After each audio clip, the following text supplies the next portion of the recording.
Tengan muy buenas tardes, estimados hermanos y hermanas. También buenas tardes para nuestros amigos y amigas. Les saluda una vez más el hermano Alexander Castellanos, siempre desde la Iglesia de Cristo en la República de El Salvador.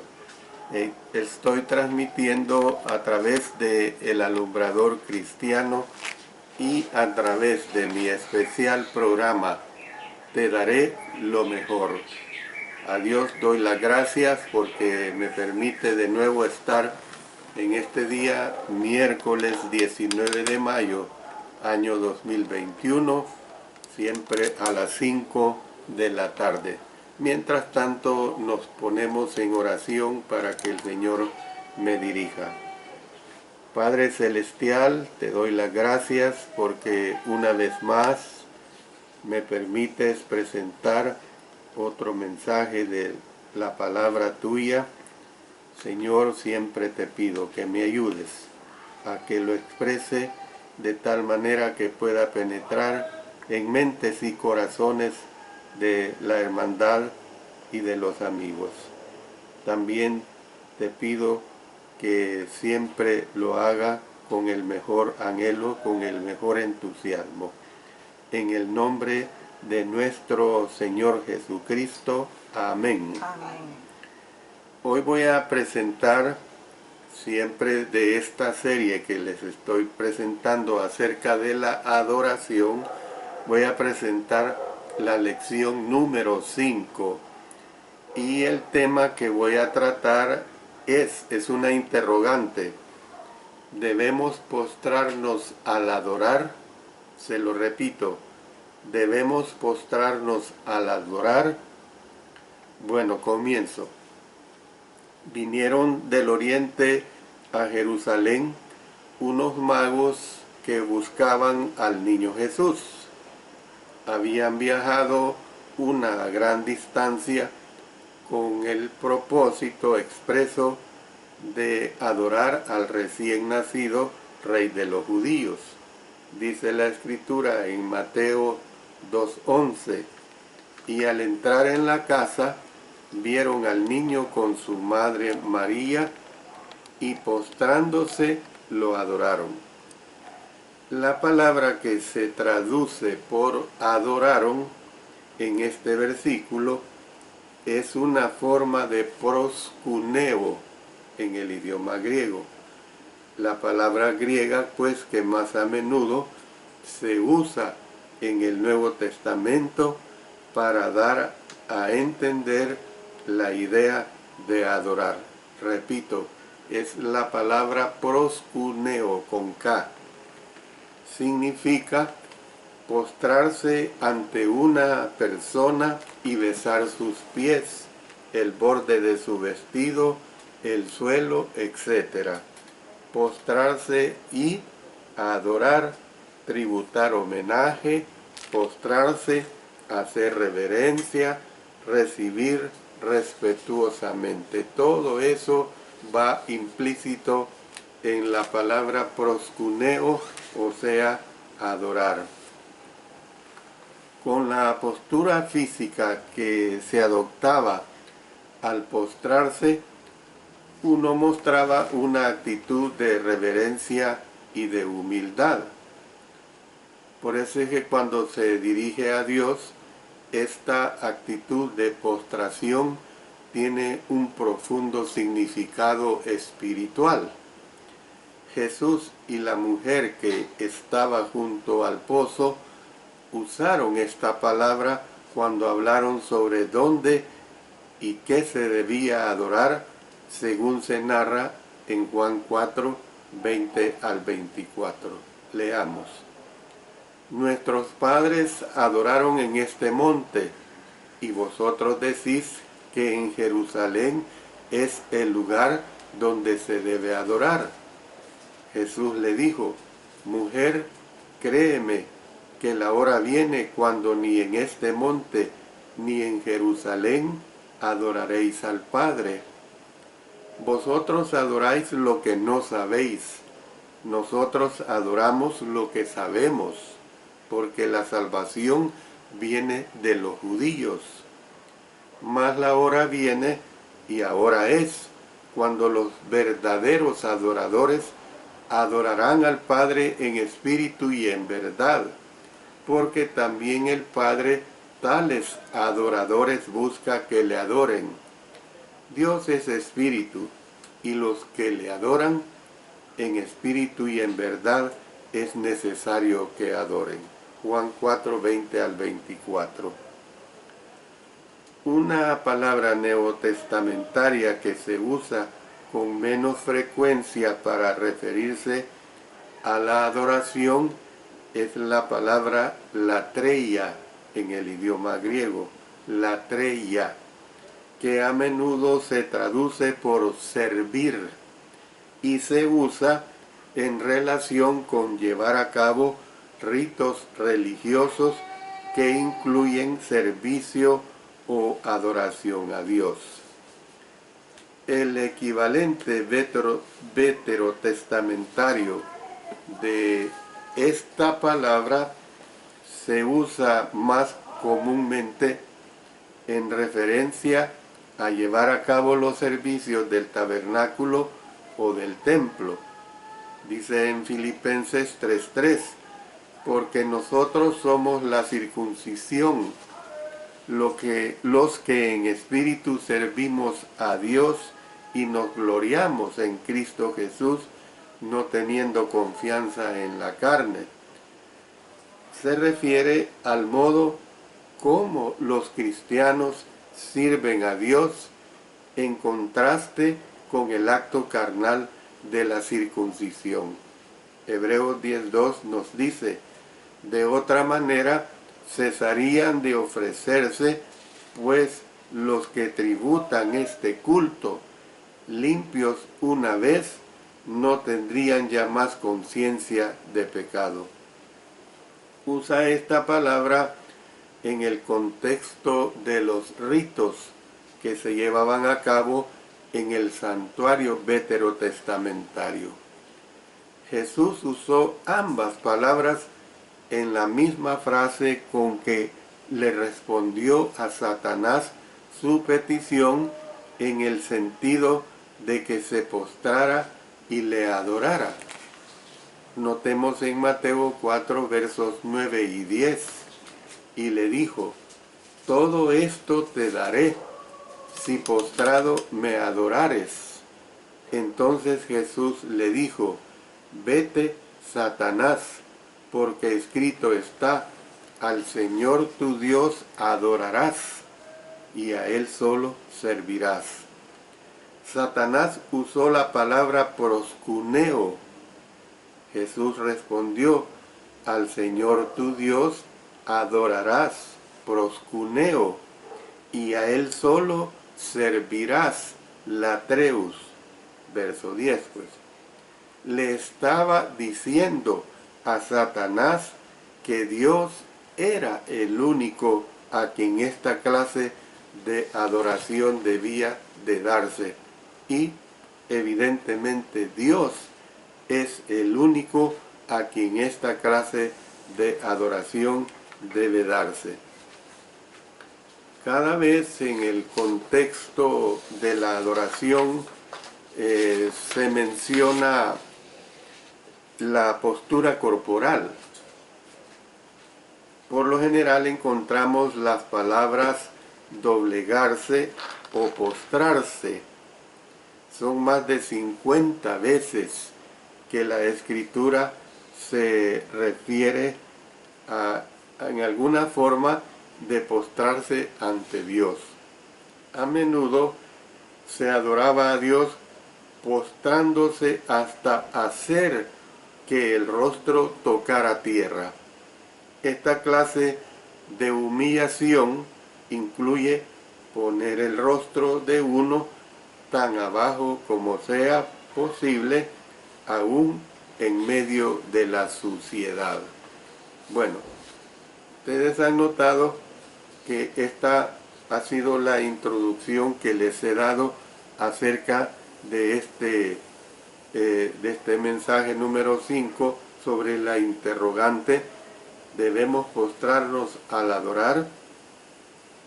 Bueno, vamos a entrar más al análisis de lo que es la adoración. Y ahora veremos la primera parte que se refiere a la postración del corazón, que es necesaria. Cuando el pueblo oyó el anuncio de Moisés y Aarón en el sentido de que Dios había visto la aflicción de los israelitas y les iba a liberar de la esclavitud que sufrían por parte de los egipcios, dice la Escritura que ellos se inclinaron y adoraron. Éxodo 4:31. También cuando Moisés les explicó el rito de la Pascua, el pueblo se inclinó y adoró. Éxodo 12, verso 27. Después de que Moisés quebró las tablas de piedra sobre las cuales habían sido escritos los 10 mandamientos, él volvió a subir al monte a encontrarse de nuevo con Dios. Cuando llegó a la cima, el Señor descendió en una nube y pasó delante de Moisés, proclamando su presencia con las siguientes palabras. Noten qué hermoso. Jehová, Jehová, fuerte, misericordioso y piadoso, tardo para la ira y grande en misericordia y verdad. En ese momento, Moisés se apresuró a bajar la cabeza hacia el suelo para adorar. Entonces, nosotros podemos ver claramente esta situación, pues.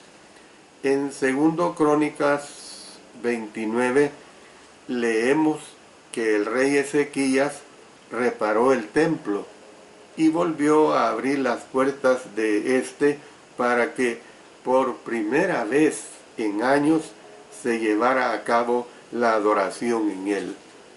Cuando acabaron de ofrecer el holocausto, se inclinó el rey y todos los que con él estaban y adoraron.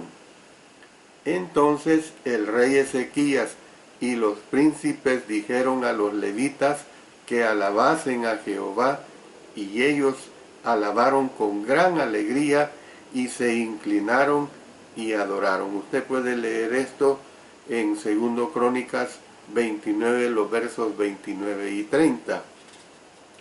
En otra ocasión que se registra en 2 Crónicas capítulo 20, el rey Josafat recibió noticias en el sentido de que los amonitas, los moabitas y otra tribu de los amonitas se habían aliado para venir contra él a la guerra.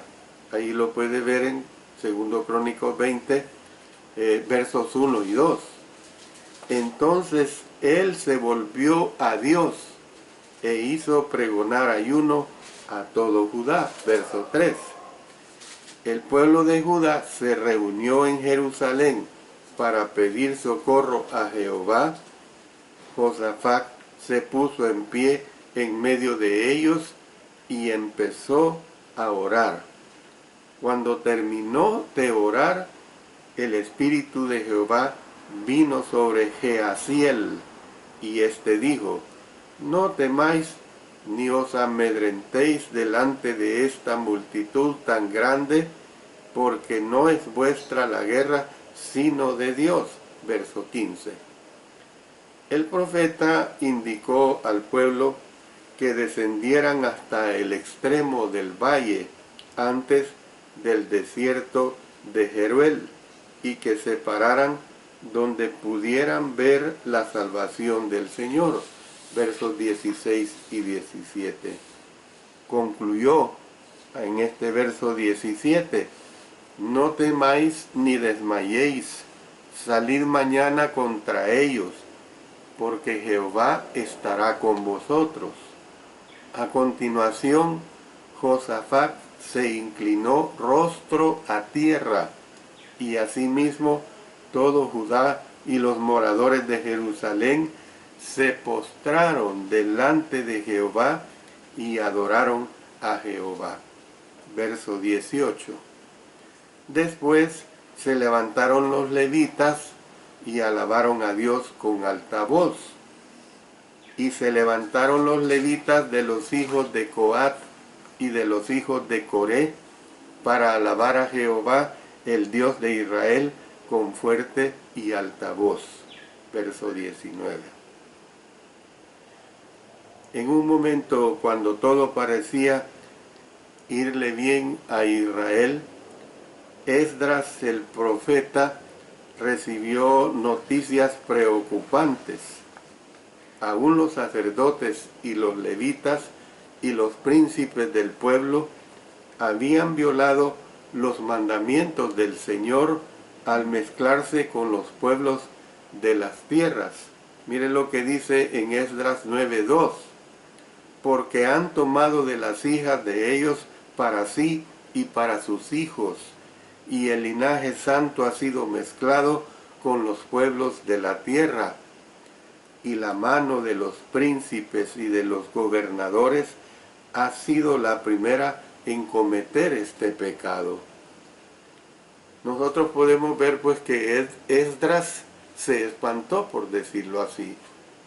Se sentó y guardó silencio hasta la hora del sacrificio de la tarde.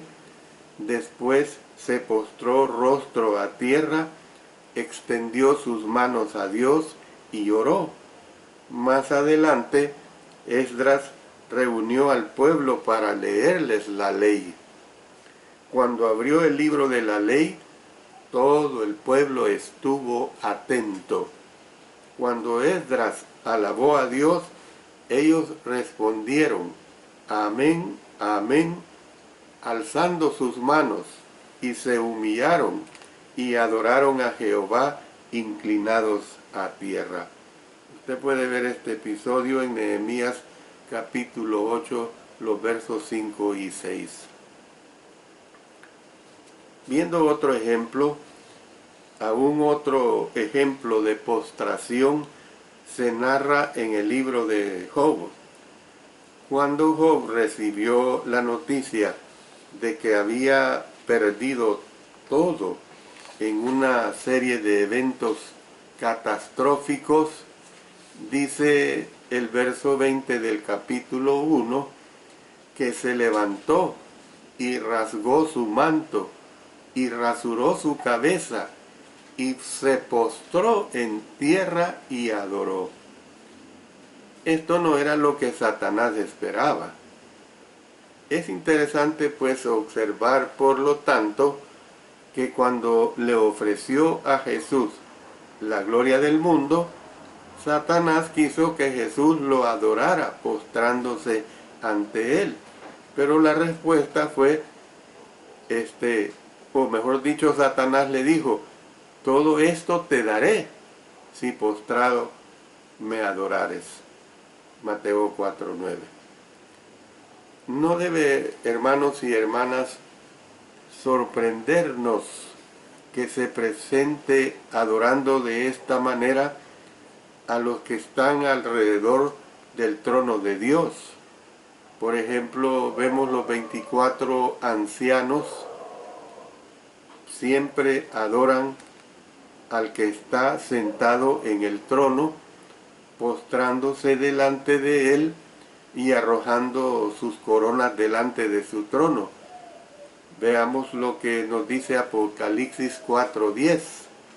Los 24 ancianos se postran delante del que está sentado en el trono y adoran al que vive por los siglos de los siglos y echan sus coronas delante del trono diciendo.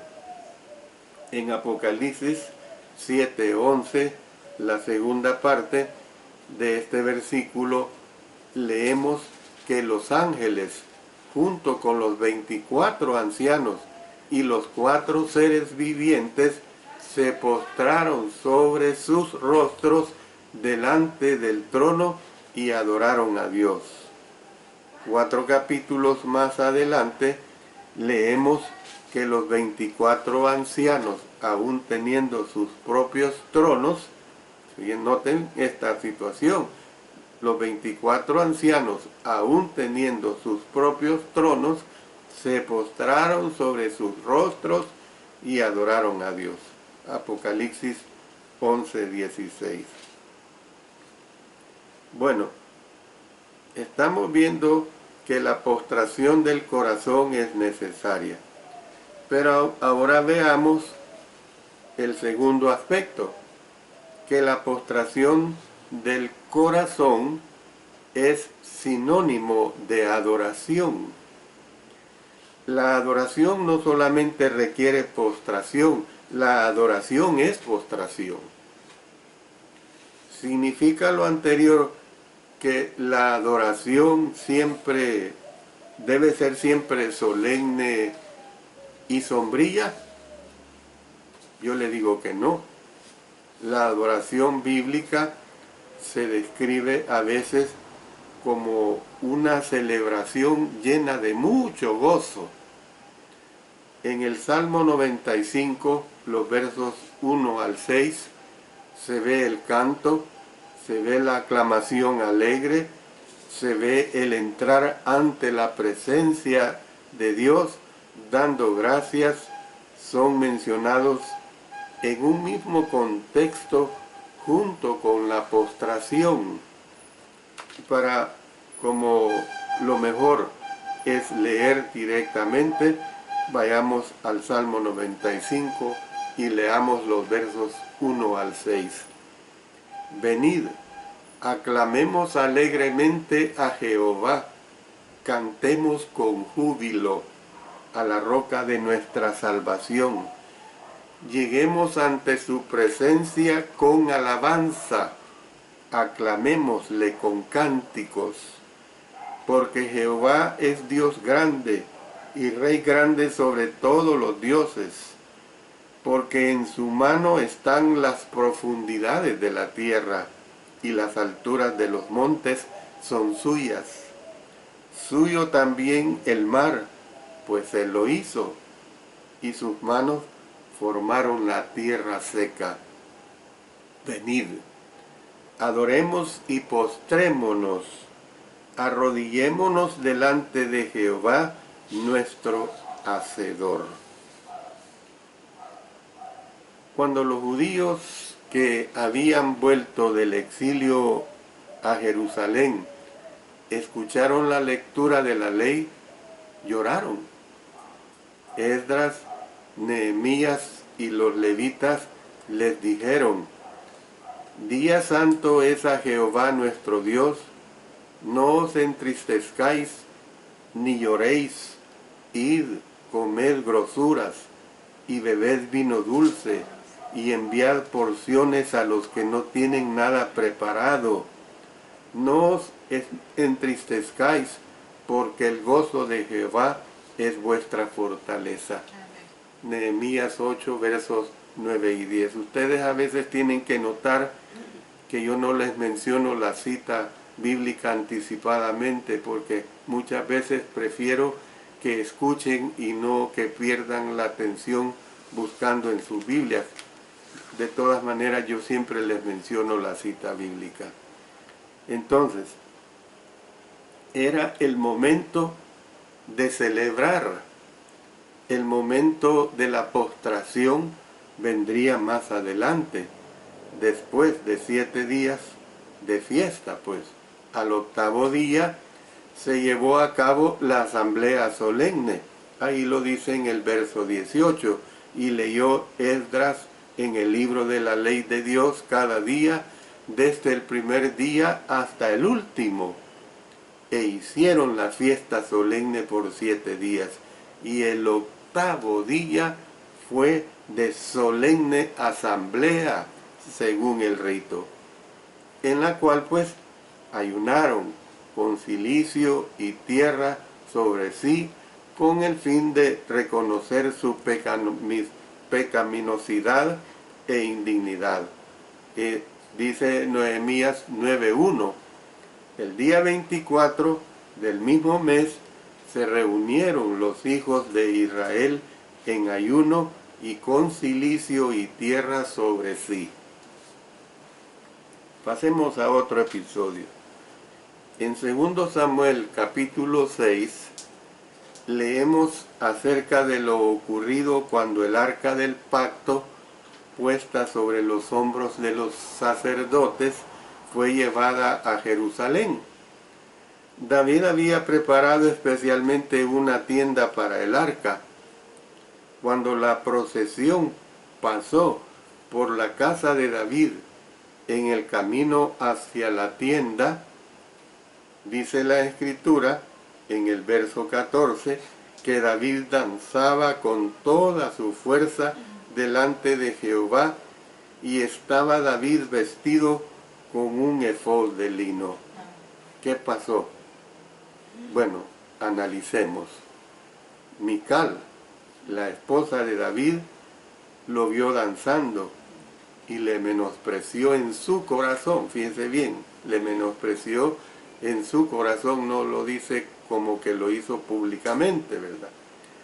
A Mical no parece haberle inquietado la danza o la celebración en sí, sino la manera como David iba vestido.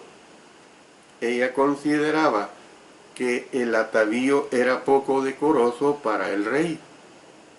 Lo acusó de descubrirse delante de las criadas como lo haría una persona cualquiera. La ofensa de David, según consideraba Mical, no consistía en la danza, sino en haberse despojado de sus ropas reales y en haber aparecido delante de sus súbditos vestido con ropas de una clase inferior, o sea, no digna de un rey, no digna del rey David. Evidentemente, Mical consideraba que el efod de lino que originalmente llevaban puesto los sacerdotes, y leamos lo que dice, miren lo que dice Éxodo 39 acerca del efod de lino, los versos 2 al 7. Hizo también el efod de oro, de azul, púrpura, carmesí y lino torcido. Hay que notar la belleza, pues. Y batieron láminas de oro y cortaron hilos para tejerlos entre el azul, la púrpura, el carmesí y el lino con labor primorosa.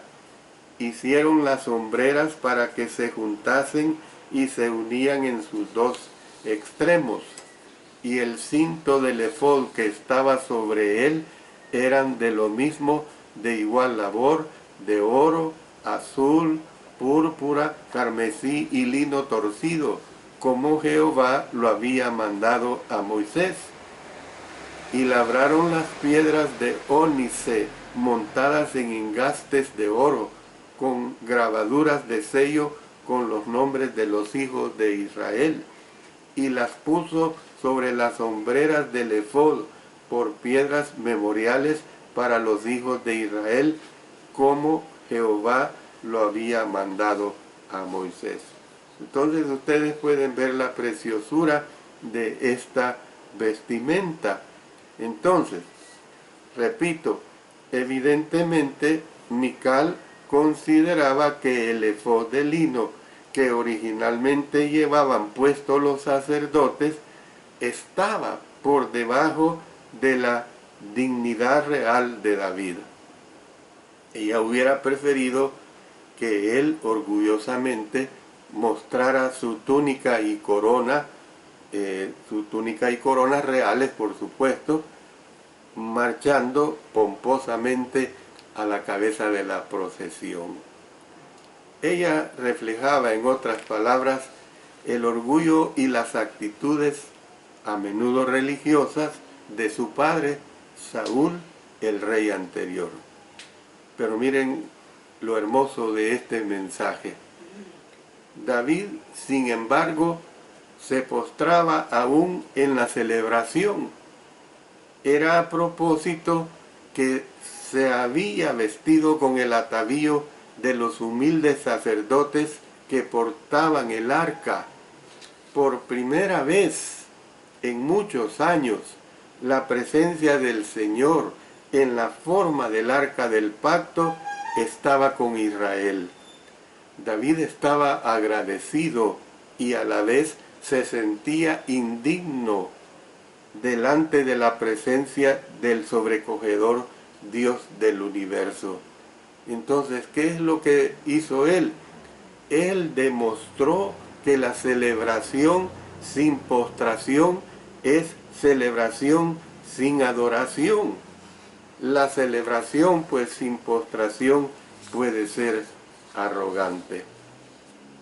Bueno, el hermano Alexander ha hablado que de aquí en adelante tenemos que postrarnos físicamente hablando para adorar. No, estoy viendo, detallando el contexto para entender lo que es postrarnos. Vamos a entrar a esta tercera parte y es la postración, es una actitud, no una postura.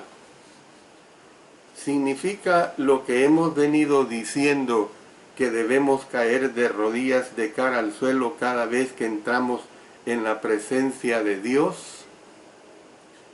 ¿Qué haría usted si de pronto fuera arrebatado hasta la presencia misma de Dios? Podría ser que se desmaye. Sin embargo, mire lo que hizo el apóstol Juan, según se relata en Apocalipsis 1:17.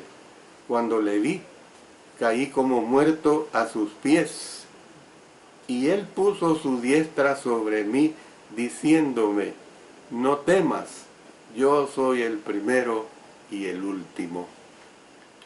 El apóstol Juan estaba en el Espíritu en el día del Señor. Ahí lo dice el verso 10 de Apocalipsis 1. Yo estaba en el Espíritu en el día del Señor, y oí detrás de mí una gran voz como de trompeta. Por lo general se piensa que estar en el Espíritu es un estado de éxtasis espiritual, tal como sucedió con los que hablaron u oraron por la inspiración del Espíritu Santo. Note lo que nos dice, por ejemplo, Ezequiel 3:12 al 14. Y me levantó el Espíritu, y oí detrás de mí una voz de gran estruendo que decía: bendita sea la gloria de Jehová desde su lugar. Oí también el sonido de las alas de los seres vivientes que se juntaban la una con la otra, y el sonido de las ruedas delante de ellos, y sonido de gran estruendo. Me levantó pues el Espíritu y me tomó, y fui en amargura en la indignación de mi espíritu, pero la mano de Jehová era fuerte sobre mí. Pasemos a Hechos 22:17. Y me aconteció, vuelto a Jerusalén, que orando en el templo me sobrevino un éxtasis. El apóstol Juan oyó una voz detrás de él, y esta voz le dijo que escribiera en un libro lo que estaba viendo, y de ahí nos surgió el bello y hermoso libro de Apocalipsis. Cuando se volvió para ver quién era el que le hablaba, se dio cuenta de que estaba en la presencia misma del Hijo del Hombre. El apóstol cayó como muerto a sus pies. Entonces vemos que la postración es la postura natural del que se acerca a Dios, al Dios del cielo y de la tierra. Amén. Independientemente de la postura corporal que se adopte, ya sea que se esté de rodillas, con las manos extendidas, sentado o de pie, la postura del corazón, hermanos y hermanas, deberá ser siempre de postración. Esa es la realidad. Jesús estaba en contra de aquel adorador arrogante. Es algo que se evidencia en la parábola que se encuentra en Lucas 18, 10 al 14. Un personaje de esta parábola, fariseo, daba gracias a Dios porque no era como el otro hombre que había venido a adorar. El fariseo estaba más admirado de sí mismo que de la presencia de Dios. Se jactaba de su propia justicia delante de Dios, mientras que el otro adorador, cobrador de impuestos, ni siquiera alzaba los ojos a Dios. En vez de esto, se golpeaba el pecho y le pedía a Dios que fuera misericordioso con él. El humilde cobrador de impuestos se fue a casa agradando más a Dios que el orgulloso fariseo. Esto fue así porque Dios siempre exalta al adorador humilde. Humillaos delante del Señor y Él os exaltará. Santiago 4:10. Como conclusión de este estudio, hermanos, puedo decir lo siguiente. Miren qué hermoso de todo esto que he venido hablando. El adorador orgulloso de la parábola de Jesús comparó la impresión que tenía de sí mismo con la que tenía de otra persona, cuando debió haberse comparado a sí mismo con Dios. Y es que cuando nos comparamos con Dios, es inevitable, hermanos, que caigamos de rodillas. Una característica de la verdadera adoración es que nos libra de la pomposidad, nos libra del orgullo. En cambio, la adoración que exalta el ego, que exige que se llenen las necesidades personales o que insiste en incluir las preferencias personales, no es adoración del todo. Pasemos al Nuevo Testamento, en esta parte conclusiva. El problema que el apóstol Pablo observaba que tenían los cristianos que estaban en Corinto era el egocentrismo, el haber preferido a diferentes líderes les causó que se dividieran.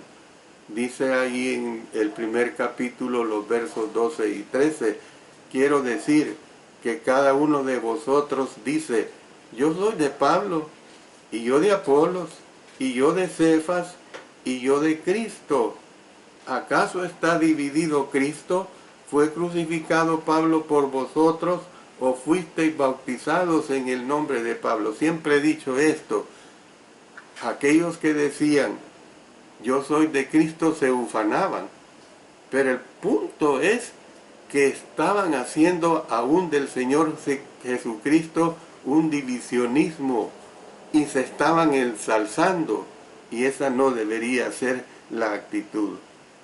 El insistir en sus derechos personales les llevó a aceptar la inmoralidad, a llevarse unos a otros a juicio y a darse gusto comiendo carne de animales que habían sido sacrificados a los ídolos sin tomar en cuenta la conciencia de los demás. Y usted lo puede documentar esto leyendo los capítulos 5, 6 y 8 de la primera carta a los Corintios. En la adoración, su egocentrismo les había llevado a hacer gala de los dones espirituales dados por Dios. ¿Para qué? Para competir, pues, compitiendo unos con otros. Ahí lo expresa en los capítulos 12, 13 y 14.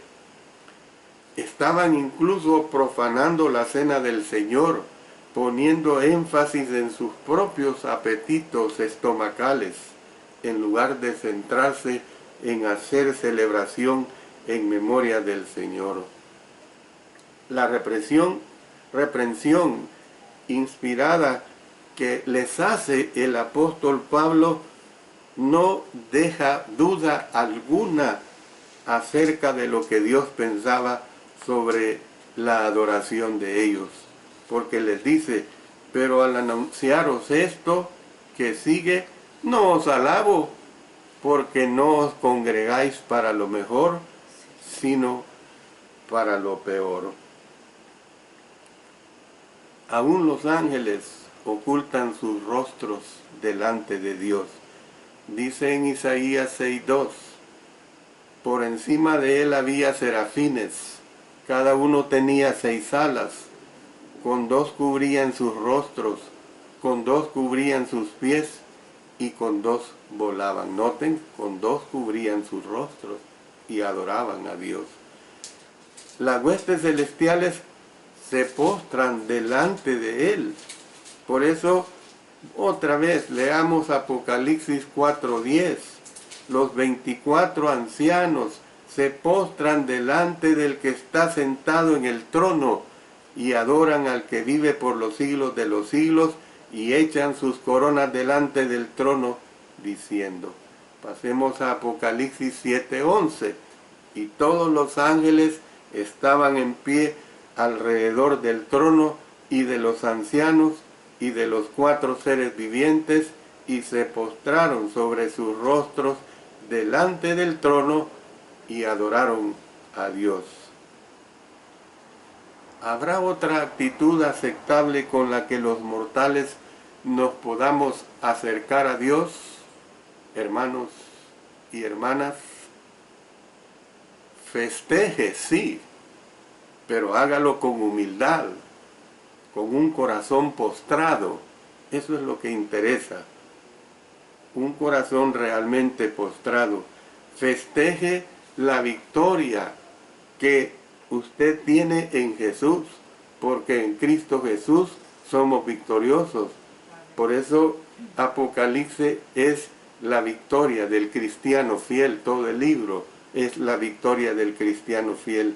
Pero reconozca que tal victoria tuvo un costo y humíllese delante del que lo pagó.